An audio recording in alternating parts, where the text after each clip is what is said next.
40টা হাদিস, কোরআনের তেলাওয়াত, এই বেসিক জিনিসগুলো জানতে হবে না? ইসলামের ইতিহাস, ইসলামের কিছু বেসিক অর্থনৈতিক বইগুলো তো পড়তে হবে।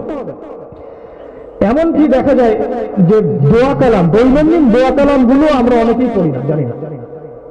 কিছু হলে হুজুরকে ডাকবে, হুজুর আমার ছেলে কাঁদে, বাসায় এই সমস্যা, জিন ভর করছে, এই হয়েছে সেই হয়েছে, ঝড়ফুক করে দেন, দোয়া করে দেন। তাহলে আপনি সারাদিন কি করেন? সকাল সন্ধ্যায় দোয়া কালাম পড়লেই তো এই সমস্যাগুলো হয় না। সকাল সন্ধ্যায় দোয়া কালাম পড়লেই সমস্যা হয় না।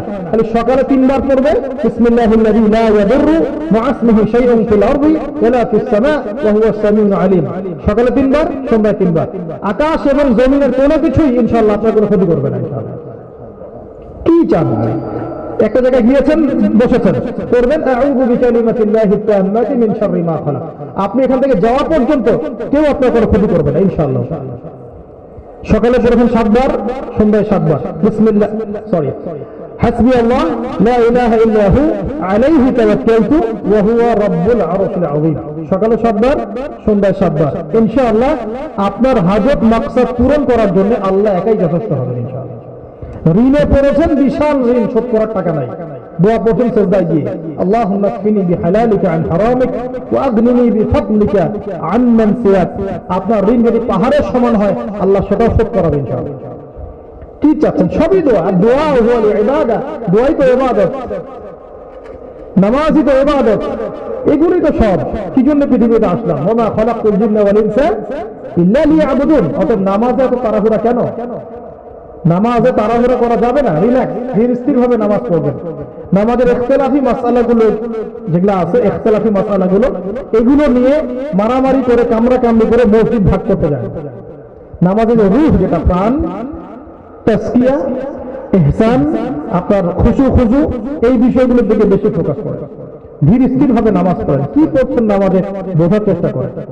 আমরা যখন নামাজে দাঁড়াই, আল্লাহু আকবার বলে আমরা সানা পড়ি, পরে বলি আলহামদুলিল্লাহি রাব্বিল আলামিন।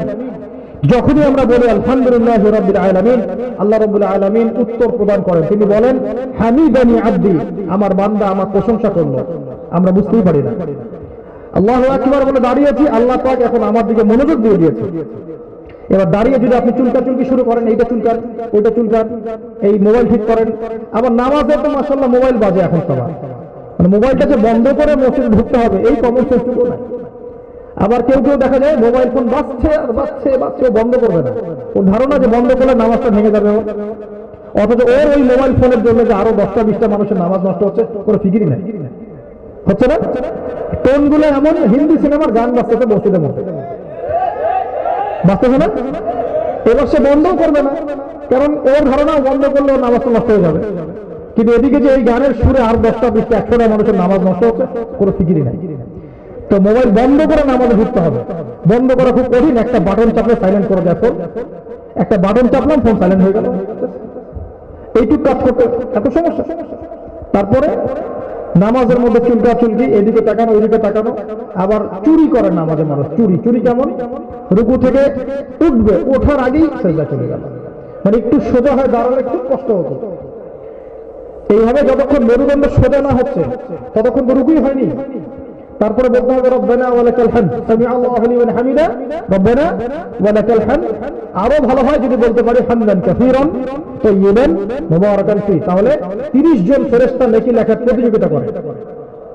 এক সাহাবী এরকম দোয়া করেছিলেন, রব্বানা ওয়া লাকাল হামদ হামদান কাসীরান তাইয়িবান মুবারাকান ফি। নবীজি বললেন নামাজ শেষে যে আমি দেখলাম 30 জনের বেশি ফেরেশতা প্রতিযোগিতা করছে কে তোমার নেকি আগে লিখবে। সুবহানাল্লাহ।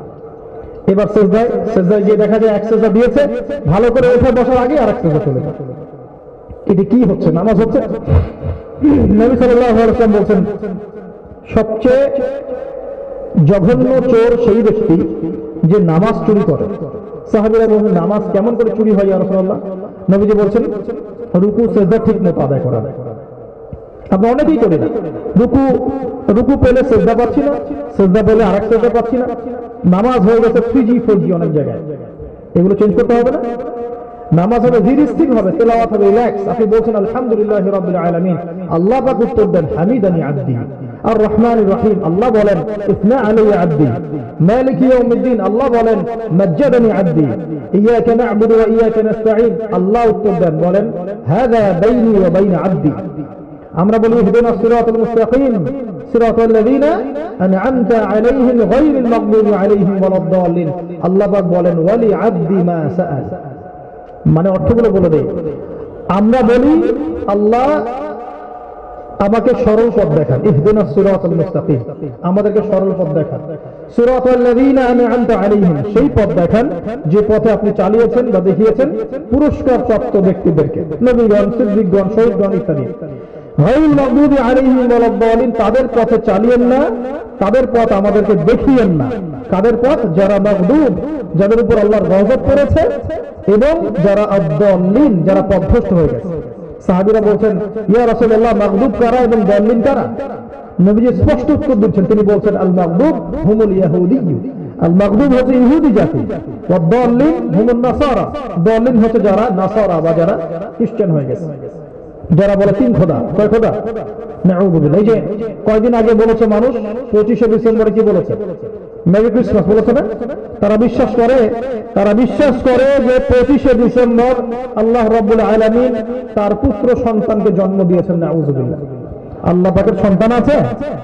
কুল হুয়াল্লাহু আহাদ আল্লাহুস সামাদ লাম ইয়ালিদ ওয়া লাম ইউলাদ, তিনি কাউকে জন্ম দেননি, তিনি কারো নিকট থেকে জন্মগ্রহণও করেন নাই। ওয়ালাম ইয়াকুল লাহু কুফুয়ান আহাদ, তার সমতুল্য কিছু আছে? কেউ আছে?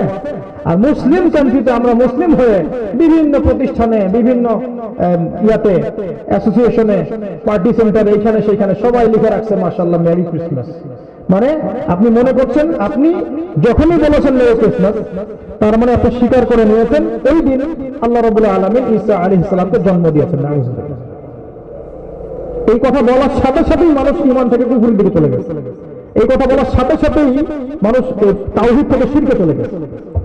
আর এই কথাটা এত ভয়ঙ্কর, আল্লাহ পাক সূরা মারিয়ামে বলেছেন তাকাদুস সামাওয়াতু ইয়াতাফাত্তারনা মিনহু ওয়া তানশাক্কুল আরদু ওয়া তাখিরুল জিবালু হাদ্দা। আল্লাহ পাক বলেছেন সূরা মারিয়ামের মধ্যে, যখন কেউ বলে যে আল্লাহর পুত্র সন্তান হয়েছে, নাউযুবিল্লাহ, তখন আসমান নিজেই ভেঙে পড়তে চায়, জমিন নিজেই ফেটে পড়তে চায়, আর পাহাড়গুলো নিজে নিজেই চূর্ণ বিচূর্ণ হতে চায়। পাহাড়, আসমান, জমিন নিজেরাই ফেটে পড়তে চায়। মানুষের কথা বাদ দেন। সূরা মারিয়ামের শেষের দিকে পড়ে দেখেন, আল্লাহ পাক বলেন যখন তারা বলে ওয়াকালু ইত্তাখাযার রাহমানু ওয়ালাদা, তারা বলে রহমান সন্তান গ্রহণ করেছেন, লাকাদ জিতুম শাইআন ইদ্দা, তোমরা একটা জঘন্য পাপাচার, মিথ্যাচার করছো। তাকাদুস সামাওয়াতু ইয়াতাফাত্তারনা মিনহু ওয়া তানশাক্কুল আরদু ওয়া তাখিরুল জিবালু হাদ্দা। এই কথা শোনার সাথে সাথে আসমান ফেটে পড়তে চায়, আসমান ভেঙে পড়তে চায়, এবং জমিন চৌচির হতে চায়, এবং পাহাড়গুলো ধসে পড়তে চায় যখন মানুষ এই কথা বলে। যখন বলা হয়েছিল 25শে ডিসেম্বরে, তখন আসমান জমির এই অবস্থা হয়েছিল। আল্লাহ পাক ধরে রেখেছেন বলেই ফেটে পড়ে, নাহলে ফেটে পড়তো। আল্লাহ পাক বোঝার তৌফিক দান করেন আমাদের। প্রিয় ভাইয়েরা, আল্লাহ পাকের সন্তান আছে? যেখানে আমরা ছিলাম, আমরা আল্লাহ রাব্বুল আলামিনের সামনে এই কথাগুলো বলি। ইহুদিদেরকে আল্লাহ পাক বলছেন মাগদুব, এবং খ্রিস্টানদেরকে বলছেন দাল্লিন। এই যে গতকাল রাতে যে উৎসবটা হলো, এটা কাদের? ওই যে মাগদুব আর দাল্লিনদের। আমরা নামাজে বলে আসলাম, সুবহানাল্লাহ, নামাজের অর্থ না জানলে কি হয় দেখেন। নামাজে আল্লাহকে বলে আসলাম আল্লাহ আমাদেরকে নবীদের পথ দেখাও, সিদ্দিকদের পথ দেখাও, শহীদদের পথ দেখাও, সলফে সালেহিনের পথ দেখাও, পুরস্কার প্রাপ্তদের পথ দেখাও। ওইটা বলে আসলাম, আবার বললাম আল্লাহ আমাদেরকে ইহুদিদের পথ দেখিও না, ওরা গজব প্রাপ্ত, আল্লাহর গজব পড়েছে ওদের উপরে। দাল্লিনদের পথ দেখিও না, যারা তিন খোদায় বিশ্বাস করে। এটা বলে আসলাম, আল্লাহ পাক বললেন ওয়ালি আব্দি মা সাআলা, আমার বান্দা যা চাইলো তাই দিলাম, দাও। এটা বলে আসার পর মসজিদ থেকে বের হওয়ার পরেই আপনি এই যে পিকনিক শুরু করলেন, বিজয় পার্টি শুরু হলো, ধুম ধারাক্কা পটকাবাদি শুরু হলো, কনসার্ট শুরু হলো। এখন আবার আমি ইহুদি খ্রিস্টানদের সংস্কৃতির মধ্যে কেন আসলাম? কেন? নামাজে কি পড়ছি বুঝি না, নামাজে আল্লাহকে কি বললাম বুঝলাম না। যারা ছেলে ছেলেতে বিয়ে করে, ওদের কাছ থেকে আমাদের সংস্কৃতি শিখতে হবে। ওরা ছেলে ছেলে বিয়ে করে না, ওদের ওখানে জায়েজ কি না জায়েজ? চাইলে কেউ করতে পারে, একটা মেয়েকে বিয়ে করতে পারে। এবং এগুলো তো এখন রেশ আমাদের দেশে চলে আসতেছে, আসে নাই? বহু সমকামী হয়েছে বাংলাদেশের মাটিতে, আপনারা জানেনই না, খবরই না এগুলা। ভালো থাকছে উপরে উপরে, ভিতরটা পচে যাচ্ছে দিন দিন। উপরটা ভালো মনে হচ্ছে কিন্তু ভিতরটা পচে যাচ্ছে দিন দিন। শেকড় পচে গেলে কখনো কি গাছে ভালো ফল হবে? ভেতর পচতেছে দিন দিন। বহু সমকামী এখন ঘোরাফেরা করে এবং তাদের সংগঠনও আছে। তারা যে রেইনবো পতাকা শো করে, রংধনু পতাকা, অধিকার চায়। পশ্চিমা কান্ট্রিগুলোতে এগুলো যায় হালাল, ওদের জন্য হালাল, ওরা হালাল করেছে। ওদের ওখানে মেয়ে মেয়ে বিয়ে করতে পারে, নাউজুবিল্লাহ, চিন্তা করতে পারেন। তারপরে মাদক দ্রব্য সেবন করে, এখানে এমন কিছু না, অ্যালকোহল হালাল, অ্যালকোহল যে যায় খাইতে পারে, কোনো সমস্যা নাই। পর্নোগ্রাফি, এটা ওদের জন্য একটা ফ্যাশন ইন্ডাস্ট্রি, যেমন ফিল্ম ইন্ডাস্ট্রি আছে, মিউজিক ইন্ডাস্ট্রি আছে, এরকম পর্ন ইন্ডাস্ট্রি আর একটা খুলেছে। এবং এখানে যারা কাজ করে এরা নিজেদেরকে পতিতাও বলে না, এরা বলে আমরা অ্যাডাল্ট অ্যাক্ট্রেস, আমরা অ্যাডাল্ট অ্যাক্ট্রেস। কথা কি বুঝতে পারছেন? যেমন ডক্টর একটা প্রফেশন, টিচিং একটা প্রফেশন, এরকম একটা প্রফেশন নিয়ে নিয়েছে অ্যাডাল্ট অ্যাক্ট্রেস আমি। আর আমাদের সমাজে কেউ যদি এই কাজগুলো করতো আপনি কিভাবে দেখতেন তাকে? একটা মেয়ে যদি পতিতালয়ে থাকে, ওই মেয়েটাকে আপনি কি ভালো চোখে থাকেন? তাহলে অ্যাডাল্ট অ্যাক্ট্রেস শো করতে নিজেকে। ওই সভ্যতার কাছ থেকে আমাদের সংস্কৃতি শিখতে হবে। ওদের সাথে তালে তাল মিলিয়ে আমরা বললাম যে হ্যাপি নিউ ইয়ার, বললাম না নতুন বছর শুভ হোক। আর শুভ অশুভ কার পক্ষ থেকে আসে? ওই যে বললাম 2021 সালে বলেছিলেন, তারপরে করোনা চলে আসছে। নাও হ্যাপি নিউ ইয়ার সামলাও এবার। সারা বছর পুরো বিশ্ব থমকে গেল, মানুষ মারা গেল, হ্যাঁ, ভ্যাকসিনের সংকট, খাবারের সংকট, এক্সপোর্ট ইম্পোর্ট বন্ধ, হ্যাঁ, এয়ারপোর্ট গুলো বন্ধ, ফ্লাইট হচ্ছে না, সব বন্ধ করলাম। এটা হয়নি? এক বছর মানুষ কি ভোগান্তিতে ভুগলো। তারপরে 2022-এ করলাম, 22-এ আবার ইউক্রেন রাশিয়ার যুদ্ধ শুরু হয়ে গেল ফেব্রুয়ারি মাসে গিয়ে। এই দুই দেশের যুদ্ধ, আসলে দুই দেশের না, এখানে রাশিয়ার সাথে নেটোর যুদ্ধ হচ্ছে, পশ্চিমা কান্ট্রিগুলোর সাথে রাশিয়ার যুদ্ধ হচ্ছে। এটাতে করে গ্যাসের দাম বেড়ে গেল, গ্যাস তেল মজুদ ছিল রাশিয়াতে, এটা দাম বেড়ে গেল, সাপ্লাই বন্ধ। ইউক্রেন থেকে গম সাপ্লাই হতো, গম বন্ধ, খাবারের দাম বেড়ে গেল। নিম্ন মধ্যবিত্ত উন্নয়নশীল দেশগুলোতে জীবনযাত্রার মানটা বেড়ে গেল। শুধুমাত্র গ্যাস আর তেলের দাম বাড়ার কারণে প্রত্যেকটা সেক্টরেই এর প্রভাব পড়লো কিনা? আস্তে আস্তে ব্যাংকিং সেক্টরের মধ্যে, ব্যাংকিং সিস্টেমগুলোর মধ্যে দেখলেন আস্তে আস্তে ডলারের সংকট, তারপর আস্তে আস্তে এলসি বন্ধ হওয়া, কত ঘটনাগুলো ঘটে গেল, ঘটলো না? তো হ্যাপি নিউ ইয়ারটা খুব পালন করলাম, এবার আবার সেই ভুল করলো, আবার সেই ভুল এসেও করলাম, না জানি এবার আবার কি যে আসবে আল্লাহ ভালো, কিছু একটা তো আসবেই আমার মন বলছে আর কি, আল্লাহ ভালো জানে। কারণ আল্লাহ পাক সূরা তওবার মধ্যে বলেছেন শেষের দিকে গিয়ে যে যারা আল্লাহ দ্রোহী হবে তাদেরকে আল্লাহ পাক বছরে 2টা শাস্তি দিবে। কয়টা? 2টা শাস্তি আসবে, কিছু একটা তো হবেই। আল্লাহু আ'লাম কি হবে, আল্লাহু আ'লাম বিসওয়াব। এখন দেখেন, আমরা যে একটা বছর চলে গেল এটাতে খুশি হওয়া উচিত নাকি আমাদের দুঃখ পাওয়া উচিত? যদি মনে করেন আপনার আমার হায়াত থাকে 7 বছর, তার মানে 1 বছর উল্টা চলে গেল আমার জীবন, আমার জীবন থেকে একটা বছর চলে গেল। তাই আমি একটা লেকচারে বলেছিলাম এই 4-5 দিন আগে কক্সবাজারে, যে যদি কিছু করতেই হয় তাহলে ওযু করে 2 রাকাত নামাজ পড়া দরকার। নামাজ পড়ে চিন্তা করা দরকার যে একটা বছর চলে গেল, আমি 1 বছরে নামাজ ঠিক মতো পড়তে পারছিলাম কিনা, আমি রোজা রেখেছিলাম কিনা, যাকাত দিয়েছিলাম কিনা, হ্যাঁ, আমি দিনের জ্ঞান অর্জন করেছিলাম কিনা, পর্দা করেছিলাম কিনা। একটু মোজাকারা করা উচিত, আত্মসমালোচনা করা উচিত, মোরাকাবার দরকার। তারপর যদি দেখি না ঠিক মতো করতে পারি নাই, তাহলে এই বছরে যে ভালো করে করব এই প্রত্যয়টা ব্যক্ত করা উচিত ছিল যে আল্লাহ আমাদেরকে আরো একটা বছর তুমি হায়াত দিয়েছো, আলহামদুলিল্লাহ, এখন আমাদেরকে এই বছরটা নতুন উদ্যমে ইসলাম পরিপূর্ণরূপে পালন করার তৌফিক দান করো। এটা উচিত ছিল, এখন এটাই উচিত। আমরা দোয়া করি আল্লাহ পাক যেন আমাদেরকে এই বছরটা দ্বীন ইসলামকে শক্ত করে ধরে পালন করার তৌফিক দান করে। এই পুরো বছর জুড়ে আমাদেরকে যেন আল্লাহ পাক 5 ওয়াক্ত নামাজই বানিয়ে দেয় এবং যাদের যাকাত ফরজ, যাকাত আদায় করার তৌফিক দান করে। সামনে রমজান আসবে মার্চ মাসে, রমজান মাসে রোজাগুলো আমরা যেন সবাই রাখতে পারি, আল্লাহ পাক তৌফিক দান করে। আমাদের সবাইকে আল্লাহ পাক হায়াতে তাইয়্যিবা দান করে, যাতে করে আমরা রমজান পেয়ে যাই এবং রমজানে আমল করে নিজের গুনাহগুলো মাফ করাতে পারি। রমজানে আমরা কোরআন খতম করতে পারি। আগামী 1 বছরে যেন আমরা সবাই আল কোরআন শুরু থেকে শেষ পর্যন্ত অন্তত একবার অর্থসহ পড়তে পারি, আমিন। আমরা যেন আগামী 1 বছরের মধ্যে নবী সাল্লাল্লাহু আলাইহি ওয়াসাল্লামের কমপক্ষে 40টা হাদিস মুখস্থ করতে পারি এবং আমরা সবাই যেন প্রত্যেক দিন পার্ট টাইম হলেও আধা ঘন্টা 1 ঘন্টা করে হলেও যেন আমরা নিয়মিত কোরআন তেলাওয়াত করি এবং মানুষকে আল্লাহর দ্বীনের পথে দাওয়াত দিই। করতে পারবো না ইনশাআল্লাহ? এই প্রত্যয়গুলো ব্যক্ত করা উচিত।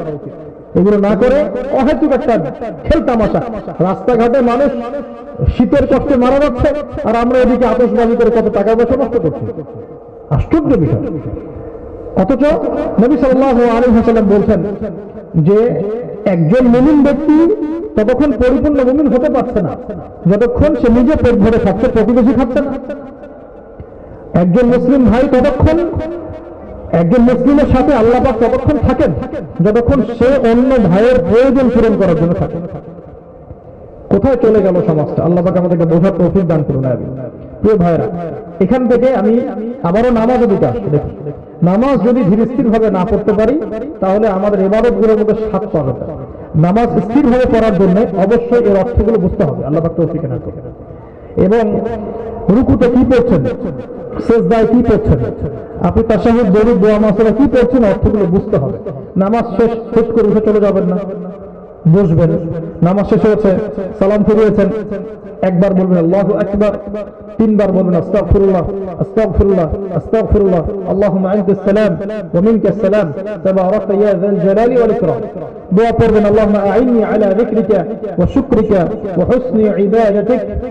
একবার আয়াতুল কুরসি পড়বেন, কারণ নবী সাল্লাল্লাহু আলাইহি ওয়াসাল্লাম বলেছেন যে ব্যক্তি প্রত্যেক ফরজ নামাজের পরে একবার আয়াতুল কুরসি পড়ে জান্নাতে যাওয়ার জন্য মৃত্যু ছাড়া তার কোনো বাধা থাকবে না ইনশাআল্লাহ। মওত হয়ে গেলেই জান্নাতে যাবে। কি কারণে? প্রত্যেক ফরজ নামাজের পর কি পড়েছে? আয়াতুল কুরসি। আয়াতুল কুরসি আমরা জানি তো ইনশাআল্লাহ। কোন সূরার কত নম্বর আয়াতকে আয়াতুল কুরসি বলে বলেন দেখি? সূরা বাকারার 255। মাশাআল্লাহ। মাঝে মাঝে আমি মাহফিলে কিছু প্রশ্ন করি এটা জানার জন্য যে মানুষের পড়াশোনার লেভেলটা কোথায়। আমি প্রশ্ন করেছিলাম যে বাংলাদেশ ক্রিকেট টিমের 10 জন প্লেয়ারের নাম বলতে হবে, পারবেন কিনা? পারা যাবে? কে পারবে? হ্যাঁ, কোনো সমস্যা নাই, একদম সততার সাথে বলেন, পারবেন কে কে? আমার তো মনে হয় সবাই পারবেন। পারবেন কিনা? পারবেন না? আচ্ছা, টেস্ট টিমের অধিনায়ক কে এখন আমাদের? হ্যাঁ বলেন, টেস্টের ক্যাপ্টেন। আচ্ছা, ওডিআই ক্যাপ্টেন কে? আচ্ছা, টি20 ক্যাপ্টেন কে? আচ্ছা, এখন বলেন কোন সাহাবীর তেলাওয়াত শুনে বাদশা নাজাশী চোখের পানি ছেড়ে দিয়েছে? এবার কোন সাহাবী আবার কে? বাদশা নাজাশী আবার কে? চিন্তা করতেছে বসে বসে। এবার বলেন বদরের যুদ্ধে কোন সাহাবী সবার আগে তীর নিক্ষেপ করেছেন? ইসলামের ইতিহাসে প্রথম কোন সাহাবী আল্লাহর পথে তীর ছুঁড়েছে জিহাদের মাঠে? বলেন। মাশাআল্লাহ, আল্লাহ হায়াত দান করুন। এক ভাই পাওয়া গেছে, জোরে উত্তর দেন। বলেন সাইয়্যিদুশ শুহাদা কাকে বলা হয়? এই এক ভাই উত্তর দিচ্ছে, আবু হামজা রাদিয়াল্লাহু আনহু। বলেন নবী সাল্লাল্লাহু আলাইহি ওয়াসাল্লাম আনসারদের মধ্যে কোন সাহাবীকে সবচেয়ে বেশি ভালোবাসেন? বলেন দেখি। যে সাহাবীর মৃত্যুর সময় আসমান থেকে 70,000 ফেরেশতা নেমে আসছে জানাজা পড়ার জন্য, সাদ বিন মুআজ। মাশাআল্লাহ। নবী সাল্লাল্লাহু আলাইহি ওয়াসাল্লাম হিজরত করছেন, তার বাসায় কোন সাহাবী তার বিছানায় শুয়েছিলেন? এই তো মাশাআল্লাহ, এইভাবে বললে তো ভালো লাগে। এবার বলেন জান্নাতের সুসংবাদ প্রাপ্ত 10 জন সাহাবীর নাম। জি ভাই।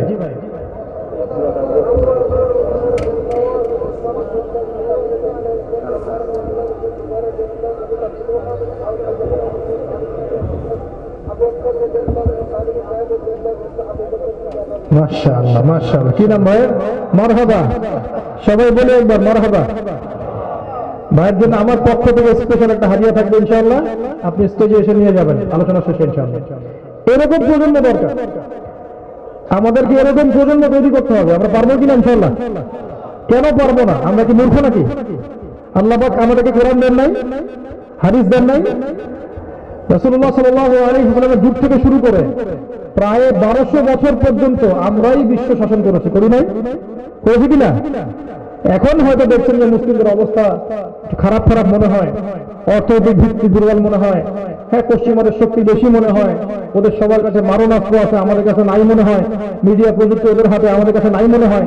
কিন্তু এই অবস্থা চিরস্থায়ী হবে? এই অবস্থা চিরস্থায়ী হবে না ইনশাআল্লাহ। ইনশাআল্লাহ তাআলা অচিরে আল্লাহ রাব্বুল আলামিন আল্লাহ পাকের জমিনে তার দ্বীনের প্রচারের সাথে প্রতিষ্ঠাও করাবেন ইনশাআল্লাহ। আল্লাহ পাক আমাদেরকে তৌফিক এনায়েত করুন, আমিন। নামাজ শেষ, জিকির আজকার করবেন, তারপরে চলে যাবেন আপনি আপনার কাজে। আলহামদুলিল্লাহ কোরআন তেলাওয়াত করতে পারি সবাই তো? প্রত্যেকদিন চেষ্টা করবো কমপক্ষে এক পারা করে কোরআন তেলাওয়াত করার জন্য। পারা যাবে ইনশাআল্লাহ? আজকে বছরের প্রথম দিন, আজকে বাসায় গিয়ে প্রথম পারা তেলাওয়াত করবেন। মাসের 2 তারিখে দ্বিতীয় পারা তেলাওয়াত করবেন, মাসের 3 তারিখ তৃতীয় পারা তেলাওয়াত করবেন, এভাবে 30 দিনে 30 পারা তেলাওয়াত করবেন ইনশাআল্লাহ তাআলা। পারা যাবে ইনশাআল্লাহ? তাহলে প্রত্যেক মাসে আমরা একবার করে কোরআন খতম করতে পারবো। আল্লাহ পাক আমাকে তৌফিক দান করুন, আপনাদের সবাইকে তৌফিক দান করুন। এরপর চেষ্টা করবো ইনশাআল্লাহ আমরা এই নতুন বছর নতুন উদ্যমে আমল শুরু করবো ইনশাআল্লাহ। কিভাবে? 5 ওয়াক্ত নামাজের পাশাপাশি আমরা সবাই 1 ঘন্টা কোরআন পড়বো, এক পারা কোরআন পড়বো, পাশাপাশি ইনশাআল্লাহ তালিমি বৈঠকগুলো হবে। করা যাবে না ইনশাআল্লাহ? মসজিদে নামাজের পরে 5 থেকে 10 মিনিট হলেও তালিমি বৈঠক করার চেষ্টা করতে হবে। আল্লাহ পাক তৌফিক দান করুন। যদি মসজিদে না হয় কমপক্ষে বাসায় আপনার পরিবার বর্গকে নিয়ে একটা তালিমি বৈঠক হবে। আপনি একটা হাদিসের কিতাব থেকে পড়বেন, পরিবার বর্গ শুনবে।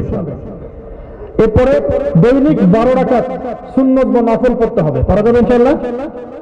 যে ব্যক্তি দৈনিক 12 রাকাত নফল পড়ে বা সুন্নত পড়ে তার জন্য জান্নাতে একটা করে ঘর তৈরি করা হয়। 12 রাকাত কি কি? প্রথমে ফজরের আগে 2 রাকাত, জোহরের আগে 4, জোহরের পরে 2, 4 2 6 2 8, তারপরে মাগরিবের পরে 2, এশার পরে 2। এই 12 রাকাত নফল বা সুন্নত যে প্রতিদিন পড়বে ইনশাআল্লাহ তার জন্য আল্লাহ রাব্বুল আলামিন জান্নাতে ঘর নির্মাণ করবে ইনশাআল্লাহ তাআলা। এরপর রাতের বেলা চেষ্টা করবো ইনশাআল্লাহ আমরা রাত 12টা থেকে শুরু করে এই যে ভোর পর্যন্ত রাতের শেষ অংশটা যেটা, এই শেষ অংশে গিয়ে অন্তত পক্ষে 2 রাকাত নামাজ পড়ার চেষ্টা আমরা করবো ইনশাআল্লাহ। পারা যাবে? আমি বলছি না যে 20 টাকা 30 টাকা 40 টাকা 8 টাকা 10 টাকা পড়েন, আমি বলছি অন্তত 2 রাকাত নামাজ পড়ার চেষ্টা করা উচিত। এই 2 রাকাত নামাজ হবে কিসের নামাজ? তাহাজ্জুদের নামাজ। ঠিক আছে? এই সময়টা হচ্ছে বরকতময়। এই সময় আল্লাহর কাছে বান্দা যে দোয়াই করবে ইনশাআল্লাহ আল্লাহ পাক কবুল করবে ইনশাআল্লাহ। আপনার চাকরি হচ্ছে না, চাকরির দোয়া করেন। ইলম অর্জন করছেন, জ্ঞানের দোয়া করেন। আপনি ব্যবসা ভালো করছেন না, ব্যবসার দোয়া করেন। পরিবারের অসুস্থ কেউ, পরিবারের দোয়া করেন। বিয়ে শাদী হচ্ছে না, বিয়ে শাদী দোয়া করেন। ঠিক আছে? ঋণ শোধ করতে পারছেন না, ঋণ শোধ করার চেষ্টা করেন। মানে যে দোয়া আপনার ইচ্ছা, যে আপনার চাওয়া, এমনকি জুতার ফিতাও যদি লাগে, জুতার ফিতাও ছেড়ে গেছে, আল্লাহকে বলতে হবে আল্লাহ আমার জুতার ফিতা লাগবে, আমার জুতার ফিতা দাও। জুতার ফিতা ছিঁড়ে গেলে রাসূল সাল্লাল্লাহু আলাইহি ওয়াসাল্লাম বলেছেন আল্লাহর কাছে যেন বান্দা প্রার্থনা করে যে আমার জুতার ফিতা ছিঁড়ে গেছে, আল্লাহ আমাকে জুতার ফিতা ম্যানেজ করবে। এইভাবে বান্দা যেন আল্লাহর সাথে সম্পর্ক করে। আল্লাহ পাক সবাইকে তাহাজ্জুদ করার তৌফিক এনায়েত করুন। আমিন।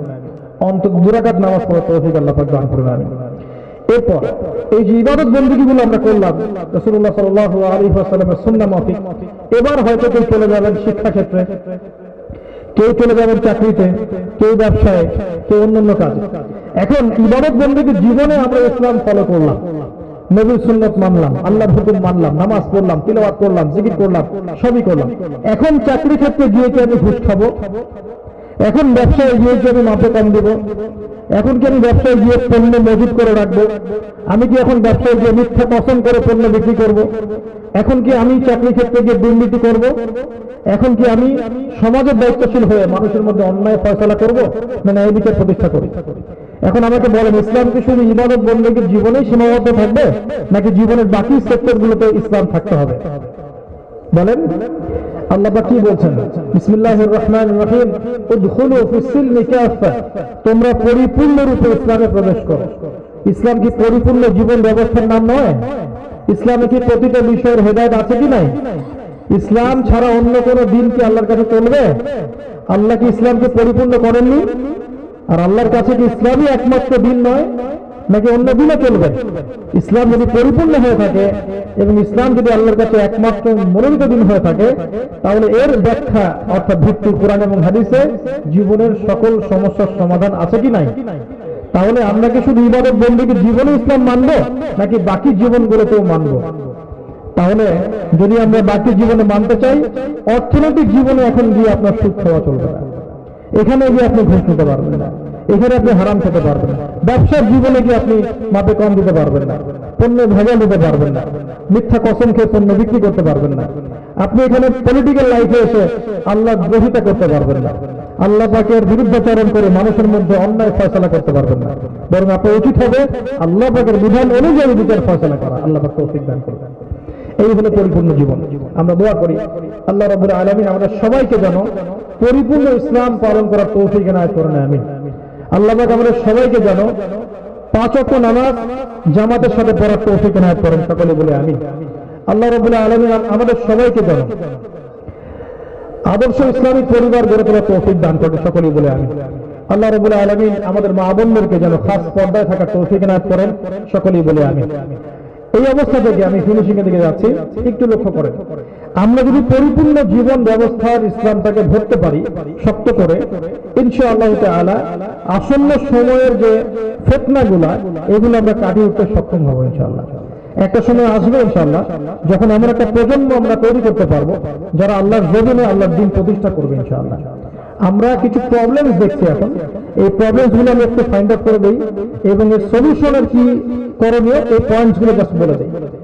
আমি আমার ক্ষুদ্র জ্ঞানে কিছু প্রবলেমস দেখছি সমাজের মধ্যে, মুসলিম সমাজে।